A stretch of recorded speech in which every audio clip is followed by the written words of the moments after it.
ഏവർക്കും പുതിയൊരു അധ്യായത്തിലേക്ക് ഹാർദവമായ സ്വാഗതം.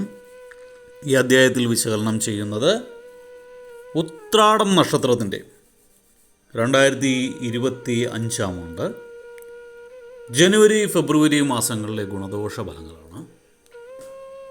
ഞാൻ ആദ്യമായി ഒന്ന് പറഞ്ഞോട്ടെ, ഇത് ഉത്രാടം നക്ഷത്രത്തിൽ പിറന്നവരുടെ പൊതുവായ ഫലമാണ് വിശകലനം ചെയ്യുന്നത്.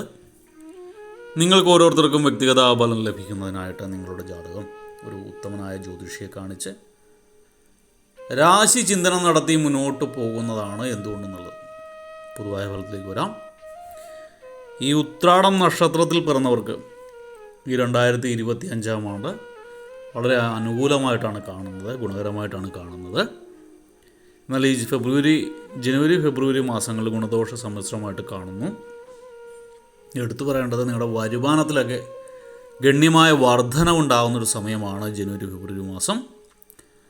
തൊഴിൽ മേഖല പൊതുവെ സമാധാനപരമായിട്ടാണ് കാണുന്നത്, ഗുണകരമായിട്ടാണ് കാണുന്നത്. ഈ ബിസിനസ്സിലുള്ളവരൊക്കെ പുതിയ കരാറിലൊക്കെ ഏർപ്പെടാനുള്ള സാധ്യത കൂടുതലായിട്ട് കാണുന്നുണ്ട്. നിങ്ങൾക്ക് ധനലാഭവും ഉദ്ദിഷ്ട കാര്യസിദ്ധിയൊക്കെ അനുഭവിക്കാൻ യോഗമുള്ളൊരു സമയമാണ് ജനുവരി ഫെബ്രുവരി മാസം. ദീർഘനാളായിട്ട് കുടുംബത്തിലുണ്ടായിരുന്ന ചില അസ്വസ്ഥതകളൊക്കെ ഒരുവിധം മാറിക്കെട്ടി കുടുംബത്തിൽ ശാന്തിയും സമാധാനമൊക്കെ ഉണ്ടാകുന്നൊരു സമയമാണ്. നിങ്ങൾ വ്യക്തിബന്ധങ്ങൾ നിലനിർത്താൻ വേണ്ടി വിട്ടുവീഴ്ചകൾക്കൊക്കെ തയ്യാറാകേണ്ട ഒരു സമയമാണ്. ഉദ്യോഗസ്ഥർക്കൊക്കെ സ്ഥാനമാനങ്ങളും പദവിയൊക്കെ ലഭിക്കാനായിട്ടുള്ള സാധ്യതയുണ്ട്. രാഷ്ട്രീയ രംഗത്തുള്ളവർക്കും പദവിയൊക്കെ ലഭിക്കാനുള്ള സാധ്യത കാണുന്നുണ്ട്. കലാരംഗത്ത് പ്രവർത്തിക്കുന്നവർക്ക് കാലം അനുകൂലമായിട്ടാണ് കാണുന്നത്. അവർക്ക് ഗുണമേന്മയുള്ള രീതിയിൽ കാര്യങ്ങൾ പോകുന്നതാണ്. ആശിച്ച പോലുള്ള കഥാപാത്രങ്ങൾ ചെയ്യാനുള്ള അവസരങ്ങളൊക്കെ ഈ കലാകാരന്മാർക്ക് കാണുന്നതാണ്. അല്ലെങ്കിൽ അതുപോലുള്ള ഒരു പ്രൊഫഷൻ്റെ ഒരു റേഞ്ചിലേക്ക് നിങ്ങൾക്ക് നിങ്ങളുടെ പ്രൊഫഷനെ എത്തിക്കാൻ സാധിക്കുന്നതാണ്. നിങ്ങൾക്കൊരു വ്യക്തിമുദ്ര പതിപ്പിക്കാൻ സാധിക്കുന്നതാണ് കലാകാരന്മാർക്ക് ഈ സമയം. നിങ്ങൾ വാക്കുതർക്കങ്ങളിൽ ഏർപ്പെട്ട് മറ്റുള്ളവരുടെ ശത്രുത സമ്പാദിക്കാതിരിക്കാനായിട്ട് പ്രത്യേകം ശ്രദ്ധിക്കേണ്ടതാണ്. നിങ്ങൾ അനാവശ്യമായ കലഹങ്ങളൊക്കെ ക്ഷണിച്ചു വരുത്താനുള്ള സാധ്യത കൂടുതലായിട്ട് കാണുന്നു. ഈ ഉത്രാടം നക്ഷത്രത്തിൽ പിറന്ന പുരുഷന്മാരൊക്കെ ഒരു ഫെബ്രുവരി അവസാനമൊക്കെ ആകുമ്പോൾ അത്ര കണ്ട് ഗുണകരമായിട്ട് കാണുന്നില്ല. നിങ്ങൾ അന്യ സ്ത്രീകളോട് താല്പര്യം വർദ്ധിക്കാനുള്ള സാധ്യത കാണുന്നുണ്ട്. അത് കുടുംബകലഹത്തിന് കാരണമാകും. തദവസരത്തിൽ നിങ്ങളത് ഓർമ്മിക്കുന്നത് നല്ലതാണ്.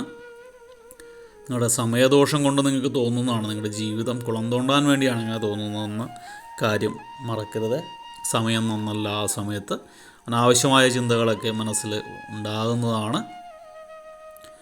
സ്വന്തം അഭിപ്രായത്തിന് ഊന്നൽ നൽകിക്കൊണ്ട് പല കാര്യങ്ങളിലെയും നിങ്ങൾ സമീപിക്കുന്നത് കൊണ്ട് ശത്രുക്കൾ ധാരാളം ഉണ്ടാകുന്നൊരു സമയമാണ് ഫെബ്രുവരി മാസം.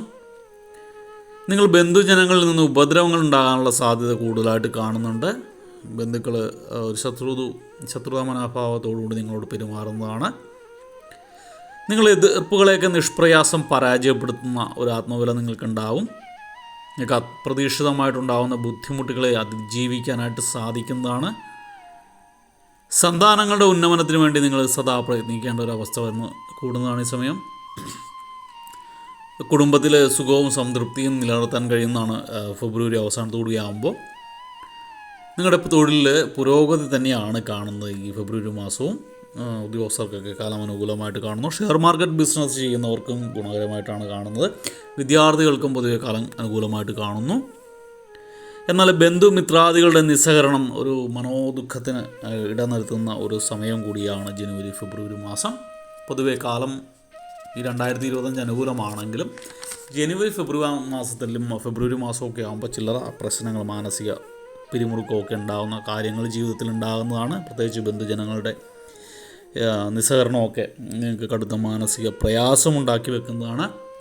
അപ്പോൾ അതിൽ നിന്നൊക്കെ ഒന്ന് രക്ഷ നേടാനും നിങ്ങളുടെ ഗുണഫലങ്ങളുടെ മാറ്റു വർദ്ധിക്കാനും ദോഷഫലങ്ങളുടെ കാഠിന്യം കുറയ്ക്കാനുമായിട്ട് നിങ്ങൾ വ്യാഴാഴ്ച ദിവസങ്ങളിൽ അല്ലെങ്കിൽ ബുധനാഴ്ച ദിവസങ്ങളിലൊക്കെ ശ്രീകൃഷ്ണ സ്വാമി ക്ഷേത്രം ദർശിക്കുന്നത് ഗുണകരമായിരിക്കും.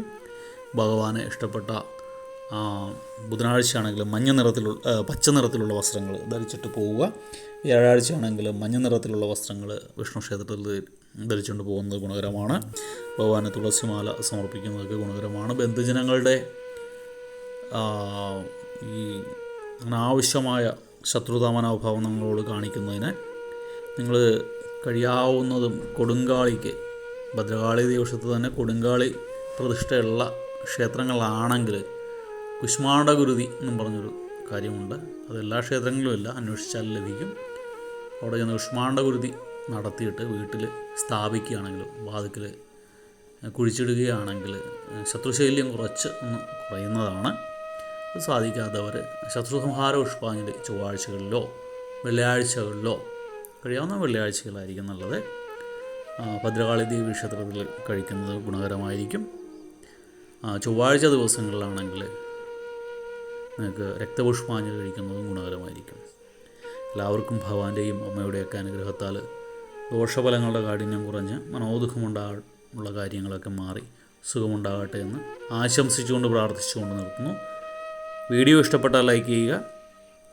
തുടർന്നുള്ള മാസങ്ങളിലെ വീഡിയോ കൃത്യമായി ലഭിക്കുന്നതിനായിട്ട് ചാനൽ സബ്സ്ക്രൈബ് ചെയ്തിട്ടില്ല എങ്കിൽ സബ്സ്ക്രൈബ് ചെയ്യുക. ഒരിക്കൽ കൂടി നന്ദി പറഞ്ഞുകൊണ്ട് നിർത്തുന്നു. നന്ദി, നമസ്കാരം.